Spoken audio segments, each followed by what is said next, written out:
সকাল ৮টা। ৪০৫ নম্বর কেবিন। মাইশার জ্বর এখন ৯৯। ঘুম ভাঙতেই প্রথম শব্দ, আম্মু। গায়েব মামা কই? আরোহীর হাত থেমে গেল। থার্মোমিটারটা টেবিলে রেখে মেয়ের কপালে হাত রাখল। গত ৩ বছরে এই প্রথম মাইশা ঘুম থেকে উঠে কান্না করে নাই। বরং চোখে একটা অদ্ভুত আলো। মামা চলে গেছে মা। উনার আম্মু অসুস্থ তো গু। গলাটা যতটা সম্ভব স্বাভাবিক রাখল আরোহী। কিন্তু বুকের ভেতরটা খচখচ করছে।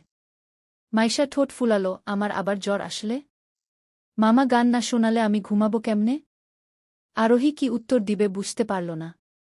একজন কার্ডিওলজিস্ট হিসেবে তার কাছে সব রোগের ওষুধ আছে। কিন্তু এই অভিমানের ওষুধ তার জানা নাই। ঠিক তখনই দরজায় টোকা। শাহানা আপা উকি দিল, ম্যাম, ৪০৩ এর পেশেন্টের অ্যাটেন্ডেন্ট দেখা করতে চায়। বলল খুব জরুরি। আরোহীর বুকটা ধক করে উঠল। পাঠিয়ে দিন ঘু। দরজা ঠেলে আয়ান ঢুকল। আজকেও সাদা পাঞ্জাবি। হাতে একটা ছোট টিফিন ক্যারিয়ার আর একটা বাচ্চাদের ছবি আঁকার খাতা।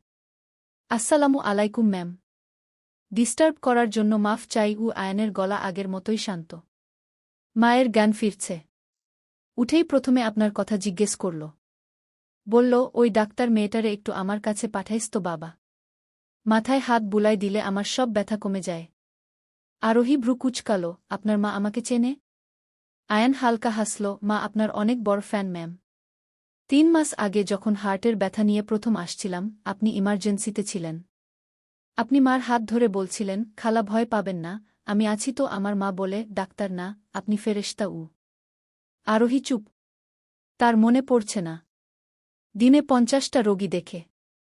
কার হাত ধরেছিল, কার মাথায় হাত বুলিয়েছিল, হিসাব রাখে না। আর এটা গু। আয়ান টিফিন ক্যারিয়ারটা এগিয়ে দিল, মা নিজের হাতে আপনার জন্য পায়েস রান্না করে পাঠাইছে। বলল, মেয়েটা সারাত ডিউটি করে, না খেয়ে থাকে। আমার ছেলেটারে দিয়ে পাঠা। আরোহী হতবাক। আপনার মায়ের কাল বাইপাস হয়েছে। উনি রান্না করলেন কখন? করে নাই ম্যাম। আয়ান চোখ নামিয়ে ফেলল, আমি রাত জেগে রান্না করছি। মা শুধু রেসিপি বলছে পাশে শুয়ে। বলছে, ডাক্তার মেয়েটার মুখ শুকনা লাগে, মামরা মেয়ে মনে হয়, মাফ করবেন মা, একটু ইমোশনাল গু। মামরা মেয়ে কি শব্দটা আরোহীর কলিজায় গিয়ে লাগল। তার নিজের মা তো বহু বছর আগে। হঠাৎ মাইশা বিছানা থেকে চিৎকার করে উঠল, গায়ক মামা। তুমি আসছ? আমি জানতাম তুমি আসবা। আয়ান সাথে সাথে হাঁটু গেড়ে বিছানার পাশে বসল।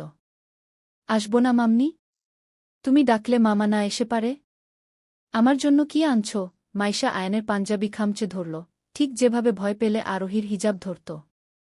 আয়ান ছবি আঁকার খাতাটা বের করল, এই দেখো মামা, সারারাত জেগে তোমার জন্য ছবি এঁকেছি। এইটা তুমি, এইটা আমি, আর এইটা তোমার আম্মু। আমরা ৩ জন চাঁদের দেশে যাচ্ছি গু। আরোহী খাতাটার দিকে তাকাল। আনারি হাতে আঁকা। কিন্তু ৩টা মানুষের হাত ধরা। মাঝখানে মাইশা। আরোহীর চোখ ঝাপসা হয়ে গেল। মিস্টার আয়ান, আরোহী গলা পরিষ্কার করল, আপনি পেশেন্টের অ্যাটেন্ডেন্ট। আপনার কাজ আপনার মায়ের দেখাশোনা করা। আমার মেয়ের দায়িত্ব আমার। কাল রাতের জন্য থ্যাঙ্কস। কিন্তু এটা রোজ রোজ হতে পারে না। হাসপাতালের রুলস আছে গু। আয়ান উঠে দাঁড়াল। মুখে সেই বিনি হাসি। কোনো অপমানবোধ নাই। জি ম্যাম। আপনি একদম ঠিক বলেছেন। আমি রুলস ভাঙব না। শুধু একটু থেমে মাইশার দিকে তাকালো, শুধু মামনিটা যদি আবার কাঁদে, আর নার্স আপারা যদি না থামাতে পারে, আমাকে একবার ডাক দিয়েন। আমি ৪০৩ এই আছি।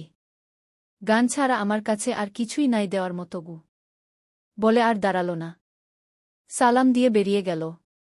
আরোহী ধপ করে চেয়ারে বসল। টিফিন ক্যারিয়ারটা হাতে নিয়ে বসে রইল। গরম পায়েসের গন্ধ নাকে আসছে। মায়ের হাতের রান্না। কত বছর হয়ে গেল খাই না। আম্মু, তুমি কাঁদো কেন? মাইশা অবাক হয়ে আরোহীর গাল ছুল।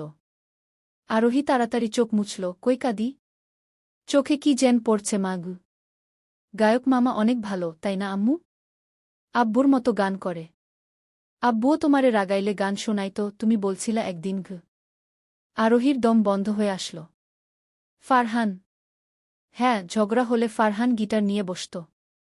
আরোহী রাগ করে না, শোনা গি গাইত। জানালা দিয়ে বাইরে তাকালো আরোহী। করিডোরে আয়ান তার মায়ের বেডের পাশে বসে কপালে হাত বুলিয়ে দিচ্ছে। একজন 28 বছরের ছেলে, যে নিজের মায়ের জন্য সারারাত জেগে পায়েস রাঁধে, বাচ্চার জন্য ছবি আঁকে। সে কি আসলেই খারাপ হতে পারে? শাহানা আপা পাশে এসে দাঁড়ালো। ম্যাম, একটা কথা কই? 15 বছর ধইরা এই হাসপাতালে আছি। এত মায়া লয়া কেউ রোগীর সেবা করে নাই। ছেলেটা কাল সারারাত মায়ের পায়ের কাছে বইসা কোরআন পড়ছে। ফজরের নামাজ পইরা তারপর আপনার মেয়ের কান্না শুনছে গিউ। আরোহী কিছু বলল না। শুধু টিফিন ক্যারিয়ারটা খুলল। 1 চামচ পায়েস মুখে দিল। মিষ্টি। একদম মায়ের হাতের মতো। হঠাৎ নোটিশ করল টিফিনের ঢাকনার নিচে একটা ছোট কাগজ ভাঁজ করা। কাপা হাতে খুলল আরোহী। গোটা গোটা অক্ষরে লেখা। ডা ম্যাম, আপনি অনেক স্ট্রং। কিন্তু স্ট্রং মানুষেরও মাঝে মাঝে রেস্ট লাগে। মাইশা মাম্মির খেয়াল রাখবেন। আর নিজেরও। আয়ানের মা গু। আরোহীর চোখ দিয়ে এবার সত্যিই পানি গড়িয়ে পড়ল। 3 বছর পর। প্রথমবার। কারো জন্য না। নিজের জন্য।